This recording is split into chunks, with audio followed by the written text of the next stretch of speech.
నీ రాజ్యము వచ్చుగాక అంటే ప్రభు చెప్పేటువంటి మాట ఏంటి అని అంటే, ఈ లోక సంబంధమైన రాజ్యము కొరకు కాదు కానీ మీరు పాటుపడవలసింది పరలోకము తండ్రి ఇచ్చేటువంటి రాజ్యము కొరకు, లేదా ప్రభు తీసుకొచ్చేటువంటి రాజ్యము కొరకు. ఆ రాజ్యము కొరకు మీరు ఎదురు చూడాలి. ఆ రాజ్యములో మీరు అందరూ కూడా ఉండుట కొరకు మిమ్మల్ని మీరు సిద్ధపరచుకోవాలి అని చెప్పేసి యేసు ప్రభు తెలియజేసినటువంటి మాటలను మనము జ్ఞాపకం చేసుకోవాలి. ప్రియమైనటువంటి దేవుని బిడ్డలారా, యోహాను సువార్తలు అనుకుంటా ఓ చక్కని మాట ఉంటుంది. ఏంటి అని అంటే, పిలాతుతోటి యేసు ప్రభు చెప్పేటువంటి మాట ఏంటి అని అంటే, చూడండి,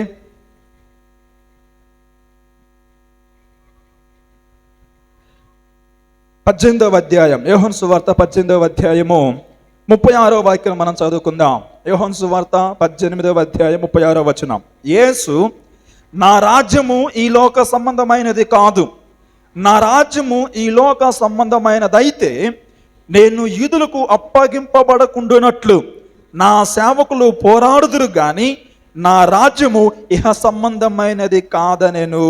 దేవునికి స్తోత్రం కలుగునుగాక.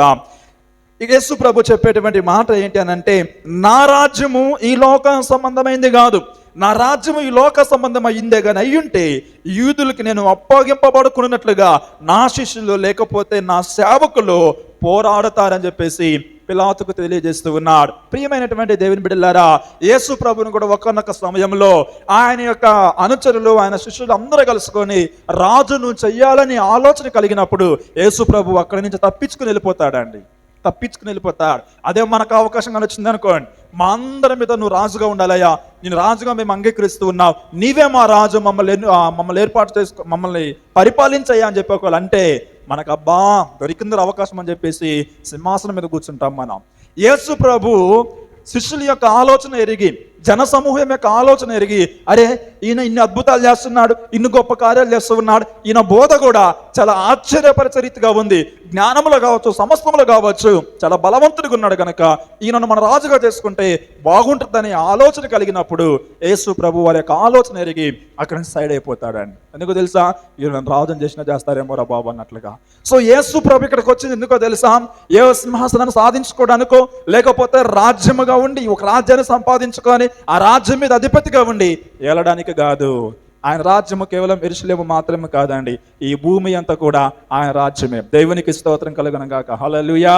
చైనా ఆయన దేశమే, ఇండియా ఆయిందే, పాకిస్తాన్ ఆయిందే, రష్యా ఆయిందే, ప్రపంచంలో ఉన్న పలు దేశాలలో దేవునికి అధికారాలు ఉన్నాయి. సో కేవలం యెరూషలేము మాత్రమే కాదు ప్రభువుకు ఉండేటువంటి అధికారం, ఈ భూమి అంతటి మీద కూడా దేవునికి అధికారం ఉంది.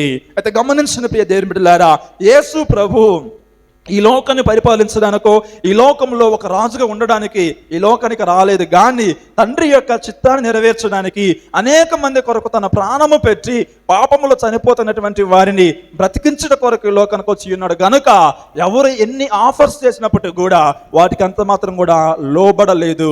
ఎన్ని ప్రలోభాలు పెట్టినప్పటికీ కూడా ఆ ప్రలోభాలకి అంత మాత్రం కూడా యేసయ్య గురి కాలేదు. ఆయన ఎందు నిమిత్తం వచ్చాడో ఆయనకు ఒక క్లారిటీ ఉంది, అది మాత్రమే చేసుకుని వెళ్ళాలన్నది ప్రభు యొక్క చిత్తం. నీ రాజ్యం వచ్చును గాక అని ప్రభు ఎందుకు తెలియజేస్తున్నాడు అంటే, ప్రియమైన దేవుని బిడ్డలారా, వాళ్ళు ఈ లోక సంబంధమైన రాజ్యం కొరకు కాదు కానీ దేవుని యొక్క రాజ్యం కొరకు ఎదురు చూడాలన్నది దేవుడు వారికి నేర్పిస్తూ ఉన్నాడు. అపోస్తుల కార్యములు 1వ అధ్యాయము 6వ వాక్యం చదువుకుందాం. అపోస్తుల కార్యములు 1వ అధ్యాయం 6వ వచనం. కాబట్టి వారు కూడి వచ్చినప్పుడు, ప్రభువా ఈ కాలమందు ఇశ్రాయేలునకు రాజ్యమును మరలా అనుగ్రహించదవా అని ఆయనను అడగగా, ఆయన కాలములను సమయములను తండ్రి స్వాధీనమందుంచుకొని ఉన్నాడు, వాటిని తెలుసుకున్నట్టు మీ పని కాదు. ఇక్కడ యేసు ప్రభు ఆరోహణం వెళ్ళేటప్పుడు కూడా అడున్నటువంటి శిష్యులు ఏమని అడుగుతున్నారు అని అంటే, అయ్యా ఇదిగో ఆ కాలమందు ఇశ్రాయేలు ప్రజలకు తిరిగి మరలా నువ్వు రాజ్యం అనుగ్రహిస్తావా అని చెప్పేసి శిష్యులు అడుగుతూ ఉన్నారు. అంటే గమనించండి, వాళ్ళకు ఉన్నటువంటి ఆలోచన అంతా కూడా దేని మీద ఉందంటే కేవలము ఈ భూలోక సంబంధమైన రాజ్యం కొర మీదనే ఉంది. వాళ్ళకి మేము రోమిల కింద బానిసలుగా మేము ఉండకూడదు, లేకపోతే ఆ రాజ్యము కింద ఈ రాజు కిందో మేమెంత మాత్రం బానిసలుగా ఉండకుండా మాకంటూ ఒక రాజ్యాన్ని ఇచ్చి మాకంటూ ఒక రాజుని ఏర్పాటు చేయాలని చెప్పేసి వాళ్ళల్లో ఉన్న గొప్ప ఆలోచన. అందుకే యేసు ప్రభు అడుగుతూ ఉంటే యేసు ప్రభు చెప్పేటువంటి మాట, అప్పటికి కూడా ఆయన చెప్పేటువంటి మాట, వాటి గురించి తెలుసుకోవటం మీ పని కాదు, అవన్నీ కూడా తండ్రి యొక్క ఆధీనంలో అని చెప్పేసి యేసు ప్రభు చెప్తాడు. ప్రియమైన దేవుని బిడ్డలారా, వారు ఎందుకు ప్రభు నీ రాజ్యం వచ్చిన కాక ప్రత్యేకంగా నేర్పిస్తున్నాడు అని అంటే, వారు ఈ లోక సంబంధమైన రాజ్యం కొరకు ఎదురు చూస్తూ ఉన్నారే కానీ దేవుని యొక్క రాజ్యము కొరకు ఎదురు చూడడం లేదు. మీరు దేవుని యొక్క రాజ్యము కొరకు, ఆయన రాజ్యములో ప్రవేశించేటువంటి అర్హత కలిగి ఉండేటువంటి లక్షణాలు మీలో ఉండాలి. ఆ రాజ్యాన్ని మీరు సంపాదించుకోవాలన్న ఉద్దేశంతో ప్రభు అక్కడ వారికి ఆ ప్రార్థన నేర్పిస్తూ ఉన్నాడు. తర్వాత మనం చదువుకుందాం, ఏముంది అక్కడ? మత్తయి రాసిన సువార్త 6వ అధ్యాయం. తిరిగి మరల అందులోకి వెళ్దామండి. 10వ వాక్యం, నీ రాజ్యం వచ్చును గాక, నీ చిత్తము పరలోకమందు నెరవేర్చున్నట్లు భూమి యందును నెరవేరును గాక. సో ఇక్కడ మరలా యేసు ప్రభు చెప్పే మాట ఏంటనంటే, నీ చిత్తము పరలోకమందు ఎలాగునో భూమి యందు కూడా ఆ విధముగా నెరవేర్చబడును గాక. ప్రియ దేవుని బిడ్డలారా, ఈ మాట మనకు ఏమని తెలియజేస్తుందనంటే, దేవుని యొక్క అధికారము ఎంత గొప్పదో మనకి ఈ మాట తెలియజేస్తూ ఉంది. అక్కడ యేసు ప్రభు చెప్పేటువంటి మాట ఏంటి అనంటే, పరలోకమందు ఎలాగునో, నీ చిత్తము పరలోకమందు ఎలాగ నెరవేర్చబడుతుందో ప్రభువా, భూమి యందు కూడా అలాగే నెరవేర్చబడాలి. అంటే గమనించండి, ఈ మాట మనకేమని తెలియజేస్తుందంటే, పరలోకంలోను ప్రభువుకి అధికారం ఉంది, ఈ భూమి మీద కూడా దేవునికి అధికారం ఉంది. పరలోకంలో చూసుకున్నా, భూలోకంలో చూసుకున్నా కూడా దేవునికి సర్వ అధికారాలు ఉన్నాయి. ఆయనను కేవలం మనం ఒక ప్రాంతానికో ఒక దేశానికి మాత్రమే పరిమితము చేయలేం. ఎందుకంటే ఈ సమస్త సృష్టిని కలుగజేసిందే ఆయన. ఈ సమస్త సృష్టి మీద, విశ్వమంతటి మీద కూడా ఆయనకి అధికారం ఉంది. దేవునికి స్తోత్రం కలుగును గాక. ఒక వాక్యం చదువుకుందాం. ఇదే మత్తయి రాసిన సువార్త 28వ అధ్యాయము చివరి వాక్యం చదువుకుందాం. మత్తయి సువార్త 28వ అధ్యాయము చివరి వాక్యం 20వ వచనం.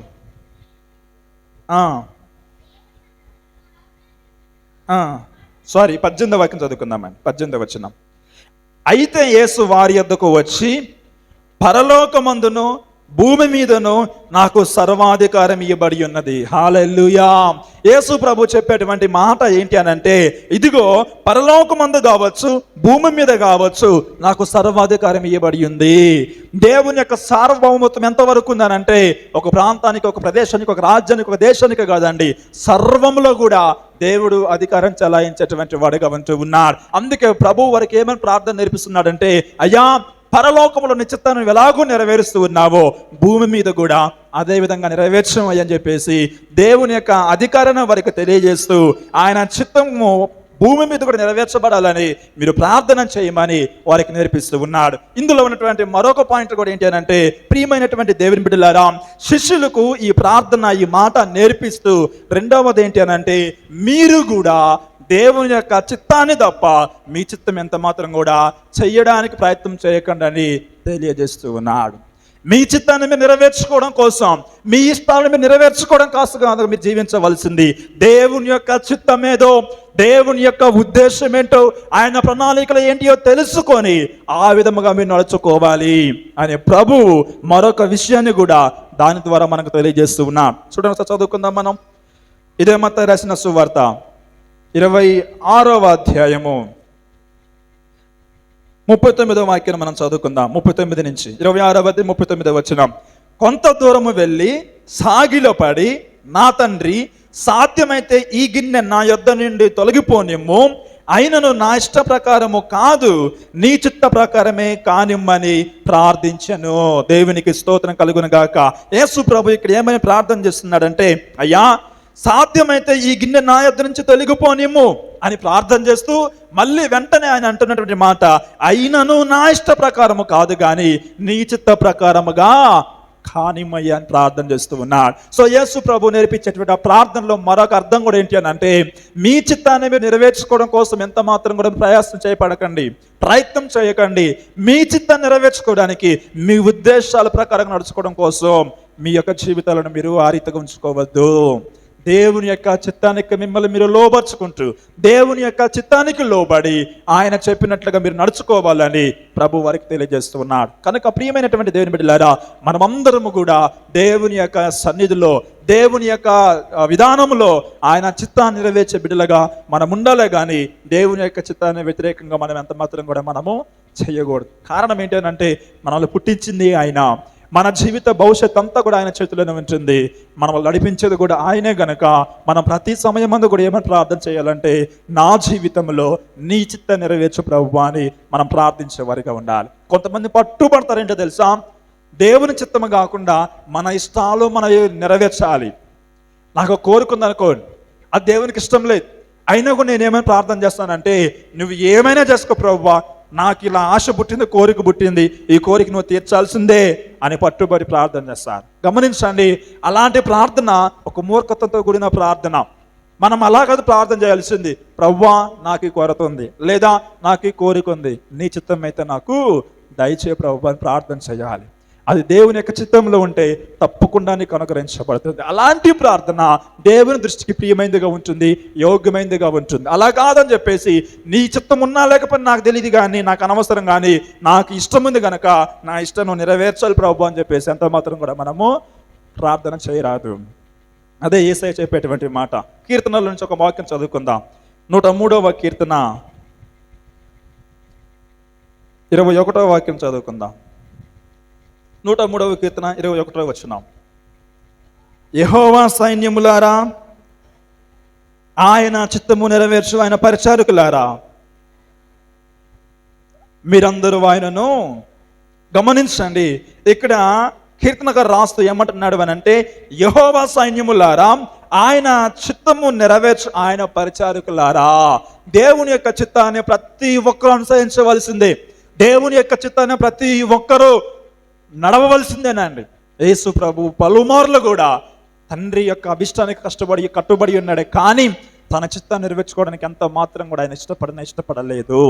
కలువరి సిలువలో దేవుడు ఆయన చెయ్యి విడిచినప్పటికీ కూడా, తండ్రి నన్ను ఎలానో విడనాడితేవి అని చెప్పి అన్నాడే, కానీ నువ్వు నన్ను ఇడిచావు గనక నేను సిలువ నుంచి బయటకు వస్తానని చెప్పి అంత మాత్రం కూడా చెప్పలే. తండ్రి నిమిత్తము ఎంత కష్టమైనా సరే, తండ్రి యొక్క చిత్తాన్ని నెరవేర్చడానికి ఎంత కష్టం వచ్చినా, ఎంత నింద వచ్చినా, ఎన్ని అవమానాలు వచ్చినా కూడా ఆయన వాటిని అన్నిటినీ భరించడానికి సిద్ధపడ్డాడు. ఆ విధంగా నెరవేర్చాడు. మనము కూడా తండ్రి యొక్క చిత్తాన్ని లేదా దేవుని యొక్క చిత్తాన్ని మన జీవితంలో మనం నెరవేర్చే సహాయము దయచే ప్రభువా అని మనము ప్రార్థన చేసేటువంటి వారికి ఉండాలి. ఇక్కడ సెలవిస్తున్నటువంటి మాట, యెహోవా సైన్యములారా, ఆయన చిత్తము నెరవేర్చు ఆయన పరిచారకులారా. దేవుని యొక్క చిత్తం నెరవేర్చేటువంటి వాళ్ళు ఎవరు అనంటే, దేవుని యొక్క హృదయానుసారంగా జీవించేటువంటి వారు మాత్రమే దేవుని యొక్క చిత్తాన్ని లోబడతారు, దేవుని యొక్క చిత్త ప్రకారం నడుచుకుంటారు. దేవునికి వ్యతిరేకంగా జీవించేటువంటి ఏ ఒక్కరు కూడా దేవుని యొక్క చిత్తాన్ని ఎంత మాత్రం కూడా పాటించరు, ఎంత మాత్రం కూడా అంగీకరించరు. కనుక ప్రియమైన దేవుని బిడ్డలారా, మనమందరం కూడా దేవుని చిత్తానికి లోబడాలని దేవుడు చెప్తున్నటువంటి మాట. చివరికి ఒక వాక్యం చదువుకుని ముగించుకుందాం. అపోస్తుల కార్యములు 21వ అధ్యాయము 14వ వాక్యాన్ని మనం చదువుకుందాం. 21వ అధ్యాయం 14వ వచనం. 12 నుంచి చదువుకుంటా వద్దామని అర్థమవుద్దాం మనకు 12వ వాక్యం నుంచి. ఈ మాట వినినప్పుడు మేమును అక్కడి వారును యెరూషలేమునకు వెళ్ళవద్దని అతని బతిమాలుకుంటే గాని, పౌలు ఇదెందుకు, మీరు ఏడ్చి నా గుండె బద్దలు చేసేదిరెలా? నేనైతే ప్రభువైన యేసు నామము నిమిత్తము యెరూషలేములో బంధింపబడుటకు మాత్రమే గాక చనిపోవుటకును సిద్ధముగా ఉన్నానని చెప్పెను. అతడు ఒప్పుకున్న నందున మేము ప్రభువు చిత్తము జరుగును గాక అని ఊరకుంటిమి. ఇక్కడ పౌలు గారు యెరూషలేము యొక్క ప్రాంతానికి వెళ్ళాలని నిశ్చయించుకున్నాడు. యెరూషలేము యొక్క ప్రాంతానికి వెళ్తేనేమో పరిశుద్ధాత్మ దేవుడి వరకు బయలుపరుస్తున్న విషయం ఏంటి అని అంటే, పౌలు యెరూషలేముకి వెళ్తే ఆయన బంధింపబడతాడు, ఆయన హింస గురవుతాడు, ఆయన చంపబడతాడు, ఆయన కొరకు అనేక మంది కాచుకొని ఉన్నారు, భయంకరమైన శ్రమలు ఉన్నాయని చెప్పేసి పరిశుద్ధాత్మ దేవుడు బయలుపరిచినప్పటికీ కూడా పౌలు పక్క ఉన్నటువంటి అనేక మంది పరిచారకులు వచ్చేసి, నువ్వు పొరపాటును కూడా యెరూషలేముకి వెళ్ళవద్దు, యెరూషలేములోకి నువ్వు ఎప్పుడు వస్తావని ఎదురు చూస్తూ ఉన్నారు, నిన్ను చంపడానికి ఎదురు చూస్తూ ఉన్నారు, పౌలు నువ్వు వెళ్ళొద్దు అని అంటే, పౌలు చెప్పేటువంటి మాట ఏంటి అని అంటే, మీరు ఏడ్చి నా గుండె బద్దలు చేసేదిరలా? ప్రభువైన యేసు నామము నిమిత్తం యెరూషలేములో బంధింపబట్టుకు మాత్రమే గాక చనిపోవడానికి కూడా నేను సిద్ధంగా ఉన్నాను. హల్లెలూయా! ఎంత గొప్ప మాట అండి, ఎంత గొప్ప సమర్పణ జీవితం, ఎంత గొప్ప త్యాగంతో కూడిన జీవితం. ఒకానొక సమయంలో యేసు ప్రభు బిడ్డ కనిపిస్తే చాలు చంపడానికి పరిగెత్తుకుంటూ వెళ్ళేవాడు. యేసు ప్రభు దేవుడని ప్రకటించినటువంటి వారికి ఊపిరి లేకుండా చేసేటువంటి ఈ పౌలు ఇక్కడ చెబుతున్నటువంటి మాట, నేను యేసు ప్రభు నిమిత్తము యెరూషలేములో బంధింపబడుటకు మాత్రమే కాదు, చనిపోవడానికి కూడా నేను సిద్ధమే. దేవునికి స్తోత్రం కలుగును గాక. అడున్న ప్రజలు ఏమంటున్నారు అనంటే, ప్రభు చిత్తమే జరుగును గాక అని ఊరకుంటేమి. పౌలు యొక్క జీవితంలో దేవుని యొక్క చిత్తం ఎలాగుంటే అలాగున జరుగును గాక. ఆయన చంపుకుంటాడా? చంపుకొని. బ్రతికిస్తాడా? బ్రతికించుకొని. ఈ రీతిగా ఆయన యొక్క పరిచర్యలు కూడా ఏం మాట్లాడుకున్నా వదిలేస్తారు. ప్రియమైన దేవుని బిడ్డలారా, నిజంగా ఇలాంటి జీవితంలోకి మనం రావాలండి. దేవుని యొక్క చిత్తాన్ని నెరవేర్చే విషయంలో మన కోరికలు మనం చంపుకోవాలి, మన ఆశలు మనం చంపుకోవాలి, మన ప్రతి విధమైనటువంటి కోరికలు కావచ్చు ఏమున్నప్పటికి కూడా అవి చంపుకోవాలి. ప్రభు యొక్క చిత్తాన్ని మనం నెరవేర్చుట కొరకై. యేసు ప్రభు వారికి పరలోక ప్రార్థన నేర్పిస్తున్నటువంటి ముఖ్యమైన మాట, నీ రాజ్యం వచ్చిన గాక, నీ చిత్తము పరలోకమందున ఎలాగునో భూమి మీద కూడా నెరవేర్చబడును గాక అను ప్రార్థనలో ఉన్నటువంటి అర్థం ఏంటి అని అంటే, ఒకటి లోక సంబంధమైనటువంటి రాజ్యం కొరకు కాక దేవుని యొక్క రాజ్యం కొరకు ఎదురుచూడమని, పరలోకమందును భూమి అందును దేవుని సర్వాధికారాలు ఉన్నాయి కనుక పరలోకంలో దేవుని యొక్క చిత్తం ఎలాగో జరుగుతుందో భూమి మీద కూడా ఆ విధంగా జరగలేగిన ప్రార్థన చేయండి.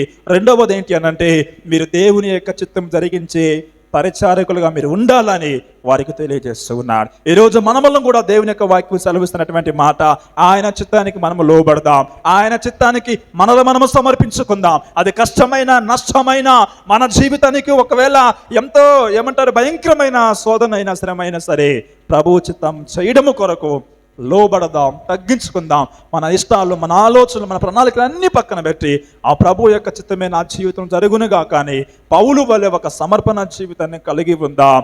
దేవుడు జరిగించే గొప్ప అద్భుతమైన కార్యములు మన జీవితంలో పొందుకుందాం.